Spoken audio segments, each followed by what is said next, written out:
आवाज महाराष्ट्राचा. नमस्कार, आपण पाहत आहात महाराष्ट्र एटीएन न्यूजच्या काही ठळक आणि महत्त्वाच्या घडामोडी. पूर्वीच्या वादातून निर्घुणपणे खून करणाऱ्या सराईत गुन्हेगारांना वाकड पोलिसांनी काही तासातच मोठ्या शिताफीने अटक केली आहे. 1 मे हा कामगार दिवस असल्याने सुट्टीचा दिवस होता.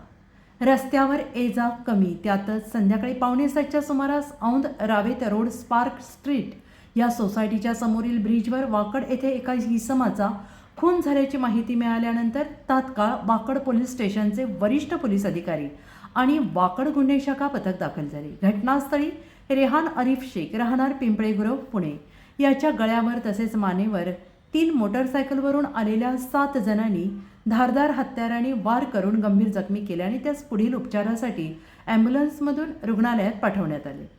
घटनेचा साक्षीदार तेजस मोहन हसकर याच्या फिर्यादीवरून वाकड पोलीस ठाण्यात गुन्हा दाखल करण्यात आल्यानंतर सदरचा गुन्हा गंभीर असल्याने पोलीस परिमंडळ 2चे उपायुक्त बापू वांगर तसेच सहाय्यक पोलीस उपायुक्त डॉक्टर विशाल हिरे यांनी वाकड पोलीस स्टेशन आणि तपास पथकातील वेगवेगळ्या टीम तयार करून आरोपींचा शोध सुरू केला.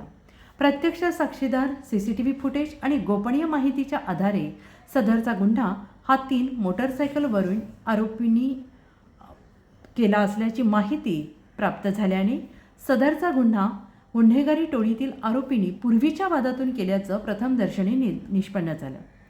त्या अनुषंगाने तपास सुरू केला असता हा गुन्हा ऋतिक दिलीप चव्हाण वय वर्ष 22 जुनी सांगवी पुणे, प्रेम प्रकाश मोरे वय वर्ष 19 शितोळेनगर जुनी सांगवी, दीपक लोंढा कोकाटे वय वर्ष 22 मोरिया पार्क पिंपळे गुरव ओंकार पांडुरंग शेंडगे 21 वर्ष मराठी शाळेमागे दापोडी पुणे यांनी आणि त्याचे इतर साक्षीदारांनी कट रचून केला असल्याचं निष्पन्न झाल्याने आरोपींना गुन्हे शाखा आणि वाकड पोलीस ठाण्याच्या गुन्हे शाखा पथकाने अटक केली आहे. अशाच नवनवीन बातम्यांसाठी पाहत रहा महाराष्ट्र एटीएन न्यूज, आवाज महाराष्ट्राचा. दिनांक 1 मे रोजी संध्याकाळी 6:30च्या दरम्यान औंध रावेत रोड जो आहे त्यावरील जी पार्क स्ट्रीट सोसायटी आहे त्याच्या समोरच्या ओव्हरब्रिजवर यातील इसम नामे रेहान शेख याचा धारदार शस्त्राने खून केल्याबाबतची माहिती प्राप्त झाली. त्या अनुषंगाने चौकशी करता रेहान आरिफ शेख जो राहणार पिंपळे गुरवचा होता त्याच्या गळ्यावर मानेवर 3 मोटरसायकलवरील एकूण 7 इसम आले व धारदार शस्त्राने त्याचा खून केल्याबाबतची माहिती मिळाली. त्या अनुषंगाने गुन्हा रजिस्टर नंबर 554/2024 भादवी कलम 302, 120B, 341, 143, 145, 147, 148 व 149 आणि आरमॅट 425 अन्वये गुन्हा दाखल करण्यात आला.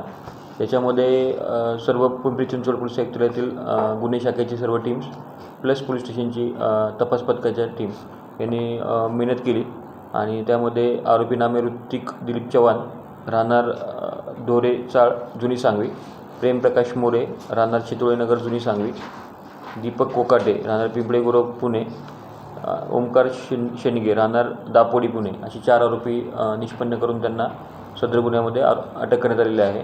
इतर आरोपी ज्या निष्पन्न झालेले आहेत आणि त्यांना शोधण्यासाठी प्रयत्न चालू आहे. सदर याच्यामध्ये माननीय पोलीस आयुक्त व ॲडिशनल CP सर यांच्या यांच्या मार्गदर्शनाखाली DCP श्री बापू वांगर साहेब यांच्या प्रयत्नाने सिनियर PI निवृत्ती कुलटकर साहेब, बाळकृष्ण सावंत साहेब, वैभव शिंगारे साहेब, विठ्ठल साळुंके साहेब आणि रविकांत नाळे यांच्या टीमसोबत PSI Chavan, PSI Sawarde, PSI Kannerkar, PSI Inamdar, ASI Kale, police हवालदार गिरे, आतिश जाधव, आतिश शेख, विक्रांत चव्हाण, प्रशांत गिलबिले, विनायक मस्कर, रामचंद्र तडपे, विनायक घारगे, अजय फल्ले, सौदागर लांबतुरे, कौत्य खराडे, रमेश खेरकर, ज्ञानदेव झेंडे, सागर कोतवाल व प्रसाद कलाटे, विजय दौंडकर व गणेश सावंत या सर्वांनी मिळून कामगिरी केली आहे. गुन्हा घडल्यापासून पुढे 7 तासाच्या सर्व जे महत्त्वाचे 4 आरोपी होते ज्याच्यामध्ये मुख्य आरोपी ऋतिक चव्हाण याला अटक केलेली आहे. खून करण्यामागचं नेमकं कारण काय होतं? यामधील जे मयत होते तेही रेकॉर्डवरचे आरोपी आहेत. त्याच्यावर 4 गुन्हे दाखल आहेत आणि जे मुख्य आरोपी आहे ऋतिक चव्हाण याच्यावरही 3 गुन्हे दाखल आहेत. तर पूर्ववैमनस्यातून सदर गुन्हा घडल्याचं प्रथमदर्शनी निष्पन्न होते. त्या अनुषंगाने तपास चालू आहे.